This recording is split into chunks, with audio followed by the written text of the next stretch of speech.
Hi అండి, అందరికీ నమస్కారం.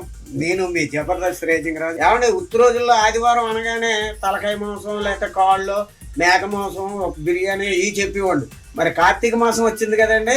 మరి ఇవాళ ఆదివారం అయ్యాం కాబట్టి కార్తీక మాసం మరి పూజలు మా ఇంట్లో మా ఆవిడ నేను చేస్తున్నాం కాబట్టి కార్తీక మాసానికి మీ అందరికీ ఒక స్పెషల్ ఐటెం అండి.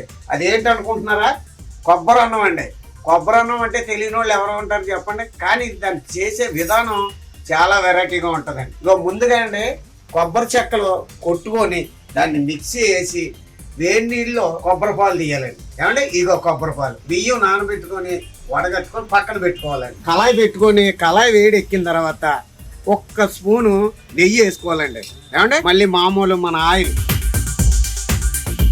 ఆయిల్ నెయ్యి వేడెక్కిన తర్వాత బిర్యానీ ఆకు లవంగాలు యాలక్కాయలు వేసుకొని లైట్గా కలుపుకోవాలి. కలుపుతున్న తర్వాత అందులోనే ఈ ఉల్లిపాయలు పచ్చిమిర్చి ఈ రెండు కూడా వేసేసుకోవాలండి. అల్లం వెల్లుల్లిపాయ పేస్ట్ కూడా వేసానండి. మరి ఉల్లిపాయలు ఇవన్నీ వేగిపోయినాయండి. ఇక కొబ్బరి పాలని మెల్లిగా అందులోనండి అంటే పైకి ఇది అవ్వకుండా జాగ్రత్తగానండి వేసుకోవాలండి. ఇవి వేసామండి. లోట బియ్యానికి లోటన్నర కొబ్బరి పాలు వేసేవాడి. ఏమంటే పొంగు వస్తుంది అనేటప్పుడు కల్లానంటే మనం ఆరబెట్టుకున్న బియ్యం అందులో వేసేయాలండి.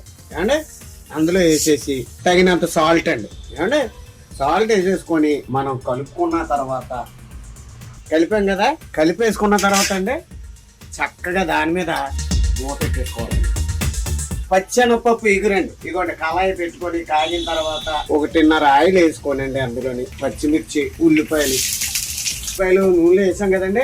ఆ నూనెలో ఉల్లిపాయలు దోరగా వచ్చేటప్పుడే కొంచెం పసుపు వేసుకున్నామండి. పసుపు వేసుకున్న తర్వాత కొంచెం ఉప్పు వేసుకోండి. కొంచెం అల్లం వెల్లుల్లిపాయ పేస్ట్ కూడా వేసుకోనండి. కలుపుకోవాలండి. అంటే ఒక్క స్పూన్ మసాలా వేసుకోవాలండి. అన్ని కలుపుకోవాలండి. స్పూనున్నర కారం కూడా వేసుకోవాలండి. ఏమంటే అవి ఏగుతుండగానే మరి అసలైందండి పచ్చెనపప్పు, ఉడకబెట్టిన పచ్చెనపప్పు తీసి పక్కన పెట్టుకున్నాం కదండి, అది కూడా అందులో వేసేసుకోవాలండి. ఓ పక్క కొబ్బరి అన్నం ఉడుకుతుందండి, ఓ పక్క ఏమో పచ్చెనపప్పు ఎగిరండి. కొబ్బరి అన్నం రెడీ అయిపోయిందండి. బిర్యానీ లాగా చూడండి పలుకులు కింద పచ్చెనపప్పు ఎగిరండి. మీరు కూడా కొబ్బరి అన్నాన్ని పచ్చెనపప్పు ఎగురు ట్రై చేయండి.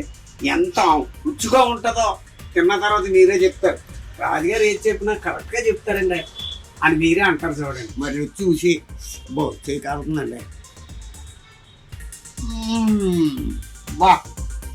తప్పడం కాదు కానండి, నేను చేసినట్టు చేసి ఒక్కసారి మీరు కూడా ట్రై చేయండి. అంత రుచిగా ఉందండి, చాలా బాగుందండి. ఉంటాయండి మరి తింటాను. 7 సార్లు